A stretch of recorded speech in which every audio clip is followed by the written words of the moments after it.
Komisi 3 DPR menetapkan 5 pimpinan Komisi Pemberantasan Korupsi terpilih periode 2024-2029. Setio Budianto menjadi Ketua KPK terpilih berdasarkan suara terbanyak. Penetapan pimpinan KPK baru jadi sorotan karena terpilihnya kembali Johanis Tanak yang sempat memicu polemik dengan rencananya menghapus operasi tangkap tangan atau OTT.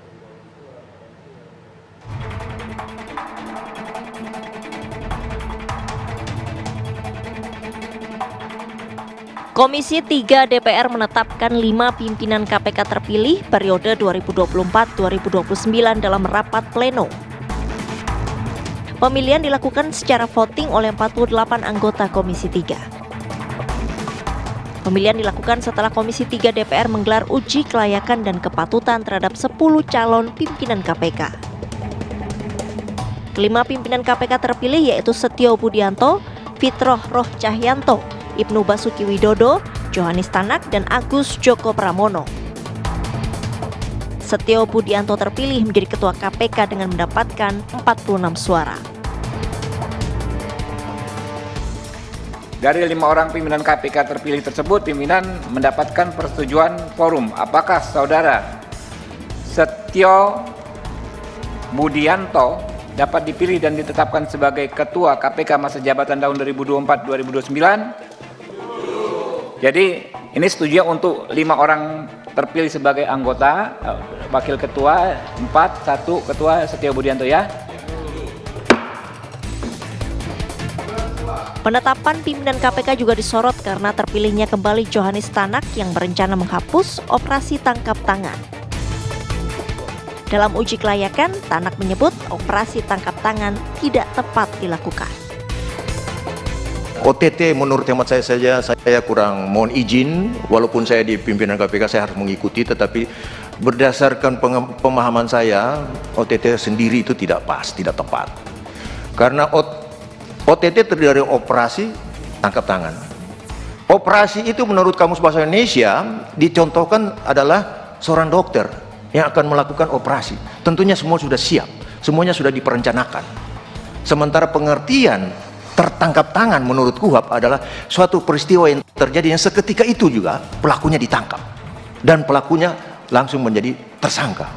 Terus kalau seketika pelaku itu melakukan perbuatan dan tangkap, tentunya tidak ada perencanaan. Nah, kalau ada satu perencanaan, operasi itu satu terencana, satu dikatakan suatu peristiwa yang terjadi seketika itu ditangkap, ini suatu tumpang tindih, itu suatu tidak tepat.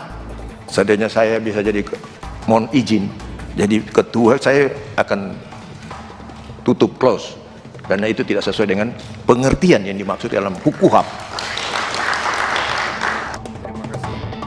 Pernyataan Tanak dikritik aktivis anti korupsi.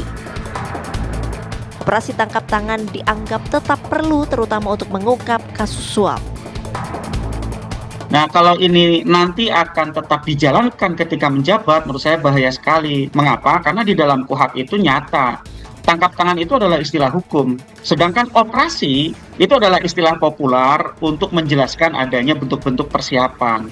Menurut saya operasi tangkap tangan itu secara real ya, meskipun ini adalah istilah yang populer, itu digunakan untuk berbagai macam bentuk tindak pidana, tidak hanya korupsi. Misalnya kemarin bahkan untuk korupsi pun kejaksaan, institusi tempat dulu berdinas Pak Tanak juga baru melakukan OTT terhadap hakim di Surabaya, 3 orang yang mengadili perkara Ronald Tanur begitu ya. Atau misalnya dalam kasus-kasus narkotika, dalam kasus terorisme, itu juga ada bentuk-bentuk persiapan untuk dapat melakukan tangkap tangan terhadap para pelaku tindak pidana. Operasi tangkap tangan itu sangat penting. Untuk apa? Mengungkap jenis-jenis tindak pidana korupsi suap. Suap itu sangat susah dengan case building. Kalau pasal 2, pasal 3 silakan case building. Tapi kalau suap itu kan tertutup, hanya dilakukan oleh pemberi dan penerima, sehingga model-model operasi tangkap tangan ini tetap merupakan satu langkah yang penting, Mbak. Kita lihat kembali betapa buruknya kinerja pimpinan KPK pada periode 2019-2024 lalu, maka kami meyakini bahwa tugas pimpinan KPK terpilih untuk periode selanjutnya akan sangat berat, karena mereka harus mengembalikan citra KPK di mata publik. Salah satunya dengan cara melakukan perbaikan tata kelola kelembagaan serta melakukan pemetaan ulang terhadap strategi pemberantasan korupsi untuk meningkatkan kualitas dan juga kuantitas penindakan kasus korupsi yang mereka akan lakukan. Presiden Prabowo Subianto sebelumnya menekankan tak ada kompromi dalam upaya pemberantasan korupsi.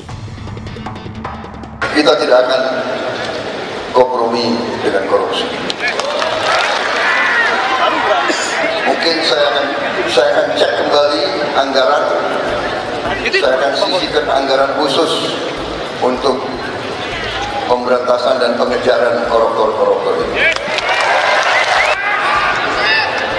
Kalaupun dia lari ke Antartika, aku kirim pasukan khusus untuk nyari mereka di Antartika. Selain memilih pimpinan KPK, Komisi 3 DPR juga menetapkan Dewan Pengawas KPK yaitu Beni Mamoto, Ciska Mirawati, Gus Rizal, Sumpeno, dan Wisnu Baroto. Tim TV One mengabarkan.